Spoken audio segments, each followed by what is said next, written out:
बेड़ा पार लगाएंगे अब बजरंग बली बलवान जी बेड़ा पार लगाएंगे बेड़ा पार लगाएंगे।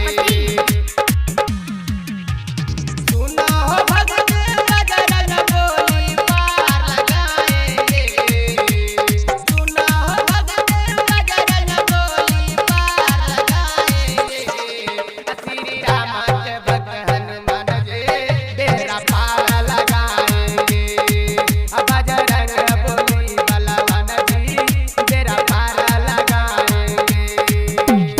DJ Guddu music by Navneet राजा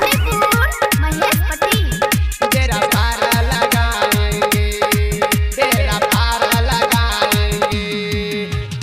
अंजनी के लाला बहुत दुलारा बात सबके माने वैष्णवी रिकॉर्डिंग स्टूडियो अखतवारा। अंजनी के लाला बहुत दुलारा बात सबके माने रे लंका में जाके डंका बजा दे राम नाम गाए रे शंकर दीवाना बजरंग बली के भजन गावे हनुमान जी अब राम जी को पार लगाएंगे श्री राम के भक्त हनुमान जी अब पार लगाएंगे अब बजरंग बली बलवान जी अब पार लगाएंगे। Vaishnavi recording studio अखतवारा।